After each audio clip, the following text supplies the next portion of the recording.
お嬢様。 Hello my lords and ladies, Joe here. If you've spent a decent amount of time in Final Fantasy XIV, then you have probably been made aware of the field operation Eureka.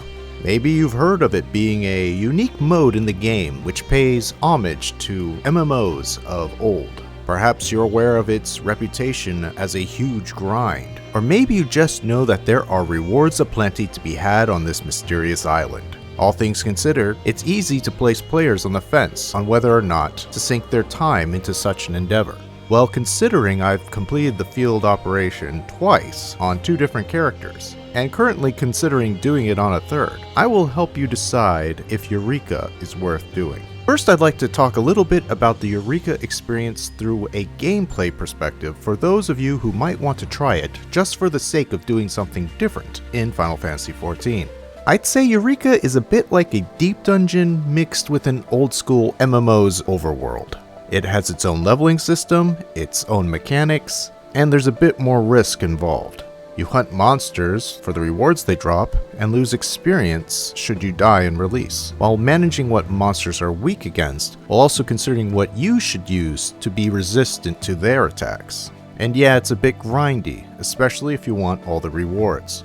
On another note, there is a real sense of teamwork and community that fosters in Eureka. While you may be able to go at it alone, Eureka highly encourages players to help each other.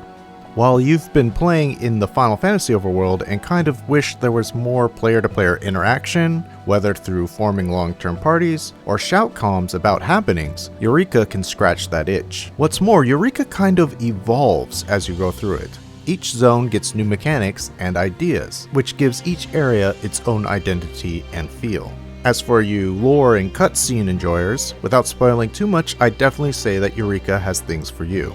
Besides the whole mystery of an island suddenly appearing out of nowhere, you get to learn more about Kryl and her past, have some questions and revelations from as far back as A Realm Reborn answered, along with some new insights and dangers in the world of Hydaelyn. Eureka is also the relic weapon progression system of Stormblood, so if you're a fan of Geralt and his story, it continues on in Eureka. You should note, if you are thinking of doing Eureka strictly for the story, the grind is significantly less, as the only thing you need to do is level up to make the progression quests appear.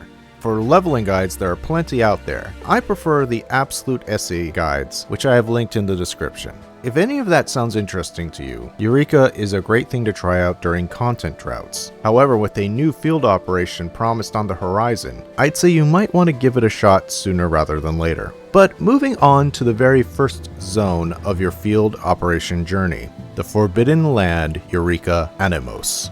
What makes Anemos different from the rest of Eureka is that it is significantly more forgiving. The crystal currencies drop like candy, and the mobs in the zone are significantly less aggressive than the ones that come after.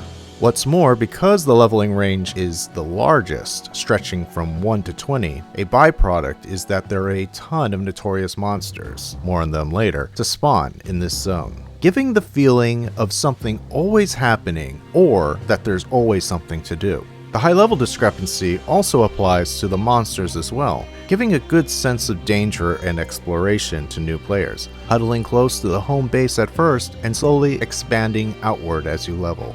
Even though you are just getting used to Eureka and its base mechanics, this will still be the easiest of the Eureka zones. But if you're like me and more motivated by material prizes, when it comes to Anemos, there are 3 sources of rewards: Notorious Monsters, Anemos Lockboxes, and Crystals. Let's begin with Notorious Monsters and how they work. Every Notorious Monster has a condition in order for it to spawn. There's a spawn timer, which usually takes 2 hours from when it was last spawned for it to reappear.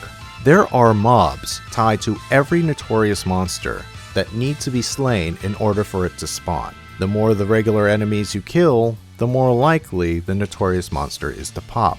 Note that some of these mobs are Ashkin, which means they only appear at night, making the spawn window for some Notorious Monsters tighter.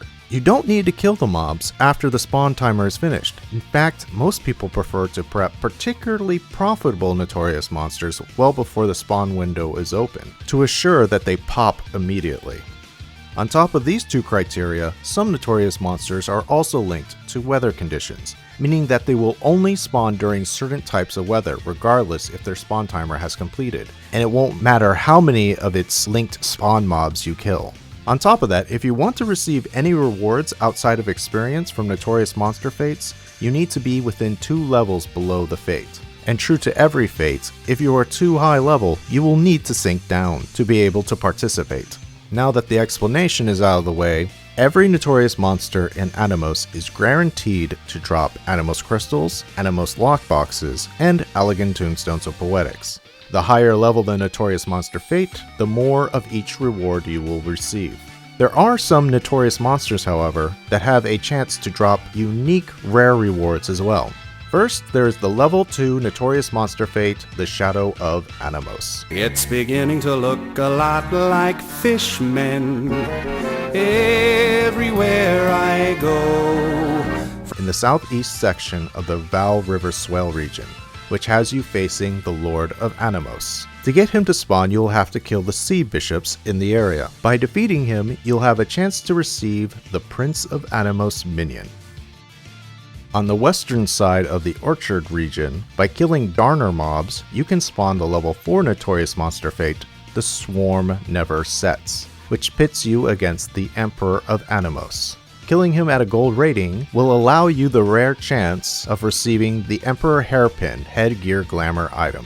At the very north of the Val River Swell region, there is the level 11 Notorious monster fate, Short Circuit 2.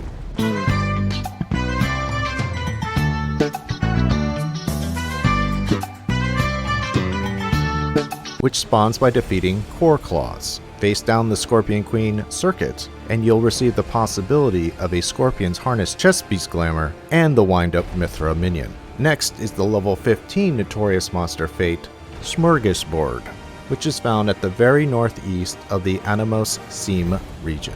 To get Smurg Strider to appear, you must cull enough of the old world zoos.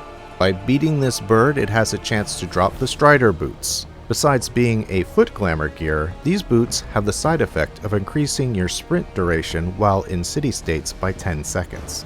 For the level 17 Notorious monster fate, Wine and Honey, you must wait until nightfall, when fossil dragons appear in the south of the Uncanny Valley region. By killing them, you can have Fafnir appear. Slaying the dragon will land you the possibility of the Wind-Up Fafnir minion.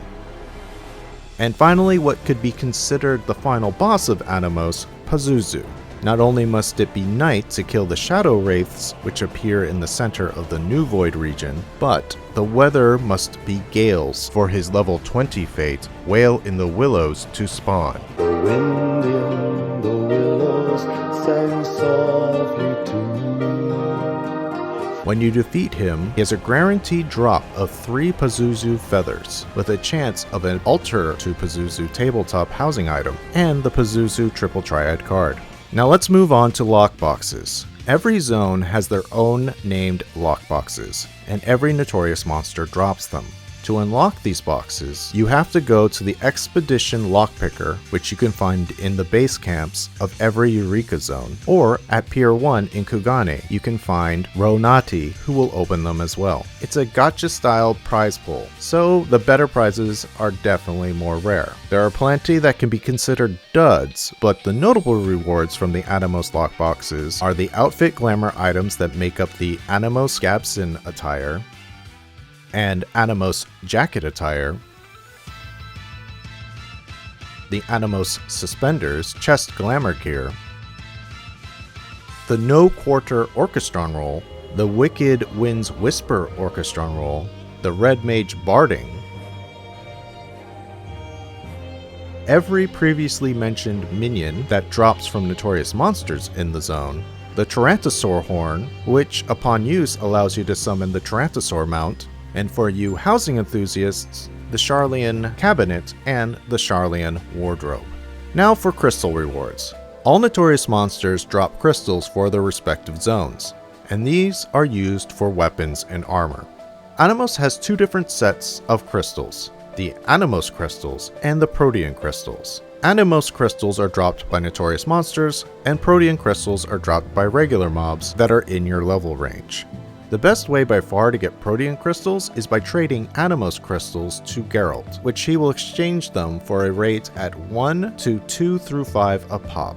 Let's go over how to put these crystals to use. First, you can upgrade your Stormblood relic weapon. To fully upgrade your basic relic into its Anemos stage will require 1,300 Protean crystals, with the last upgrade requiring 3 Pazuzu feathers, which I've already gone over how to get. However, if you have an abundance of crystals and haven't been able to down Pazuzu, you can speak to the Expedition Birdwatcher, who will trade you a feather for 300 Protean crystals apiece. Geralt is the man you need to talk to upgrade your weapon and armor, so hand them in each step of the way and you will get your fully upgraded dyeable battle effect Anemos weapon. To buy the replica glamour versions of these weapons, after you obtained the I Got It achievement for your completed Anemos weapon, it will become available to be bought from the replica vendor Style Hunder, who is in Kugane at Pier 1.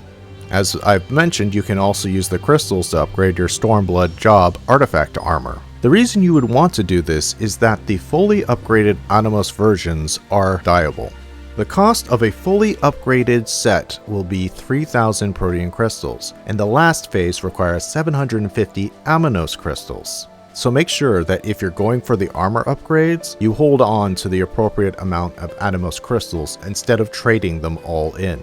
Now a bit of an addendum. All minions that I've mentioned can be obtained outside of Eureka through your Grand Company's Material Containers 4.0. Also, you can play Botan at Pier 1 in Kugane for the Pazuzu card. The catch being that you can't play her until you've completed the featured quest, and we shall call it Pyros, which means you will need to progress through Eureka to unlock her.